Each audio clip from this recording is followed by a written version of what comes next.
Hollywood didn't lose viewers because it changed. It lost them because it forgot why people watch the movies. You're listening to Daily Sip with Marcel, giving you morning moments of insight, laughter, and a little something to stir the soul. Yeah. It's January 20th, 2026. Welcome back, you beautiful truth seekers. And today, my coffee is bitter, but not nearly as bitter as a Hollywood executive looking at the 2025 box office receipts. Yes, my friends, we have to talk about the great cinematic skid. You've seen it. You felt it. You walk into a theater, buy a $20 bucket of popcorn that tastes like salted cardboard, and settle in for 2 hours of what? Is it a story? Is it a character arc? No. We are watching the entertainment industry trade in its dream factory badge to become a full-blown indoctrination lab. And folks, the lab is on fire with a $200 million CGI budget. You know the old saying, my friends, go woke, go broke. Well, according to comedy legend Rob Schneider, that isn't just a catchy bumper sticker anymore. It is the grim reality. Look at the evidence, my friends. Shall we?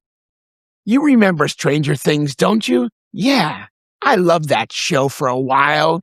It was one of the scariest shows on TV, right?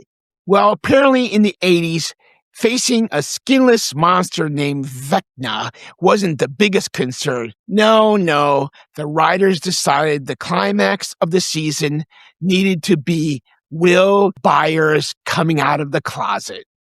Yeah. Oh my God. Okay, so let's look at the numbers because math doesn't have a preferred narrative. Production in LA is down 40% from pre-strike level, and the studios are hemorrhaging cash. Why?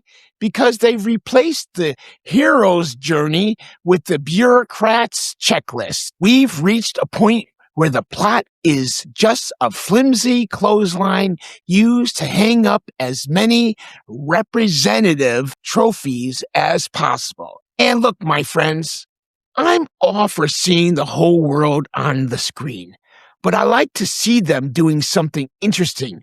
Wouldn't you? Instead, we get characters whose only personality trait is, I'm the first Somalian to ever hold a laser sword. What? My God. Can I at least have a script now? Maybe a sprinkling of, maybe conflict? Here's the thing. Hollywood used to be about merit. You wanted Denzel? You got Denzel because he could command the screen like a 5-star general. You wanted Sigourney Weaver?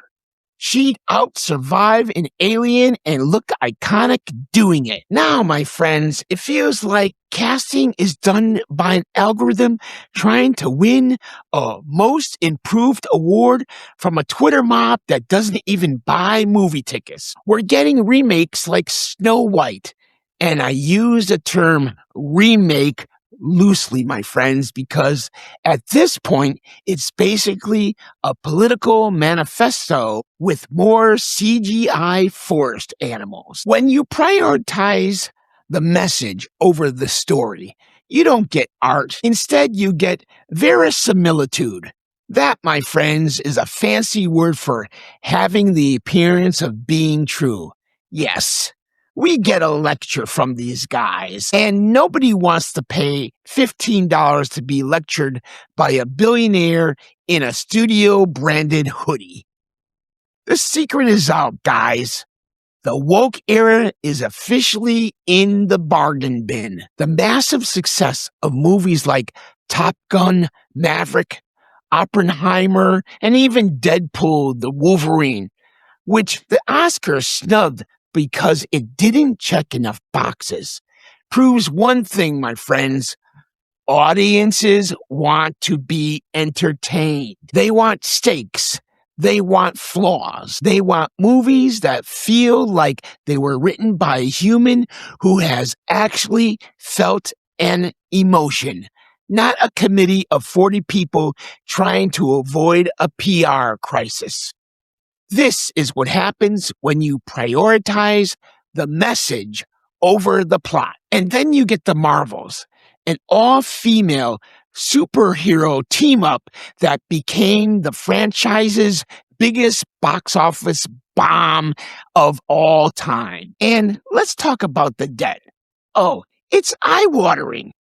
Disney is sitting on about $35.3 billion of debt. Warner Brothers, on the other hand, Discovery, roughly $33.5 billion of debt. These studios are drowning because, as it turns out, you can't insult your customers and expect them to pay your light bill. The elites in private jets, the ones pontificating about social justice while living like kings. Oh, let's talk about kings, right? They think this is what you want. But the box office numbers prove that woke is out. The American people are voting with their wallets and their remote controls. This is where you come in, my friends. Why do you need to know this? Why do you need to share this episode? Because the only language Hollywood speaks is wallet. If we keep quiet, they'll keep serving us the same lukewarm, identity-obsessed gruel. But if we talk about it, if we support the creators who put the story first and the politics last, the reset happens faster. We are the ones who decide if the 2026 slate is going to be Preachy Part 4 or something actually, good. You are the new frontier, my friends. You are the ones proving that we want stories, not sermons. We are seeing a massive explosion of alternative media because people are starving for authenticity. I have one last thought, my friends. If you try to be everything to everyone, you end up being nothing to anyone. Hollywood tried to please a vocal minority on the internet and ended up alienating the silent majority in the theater seats. You can't build a house on a foundation of checkboxes. You need the bricks of character and the mortar of plot. If Hollywood doesn't stop trying to be the high priest of a new religion, those legendary studio lots won't be making movies in 5 years, my friends. They will be sold off as prime real estate.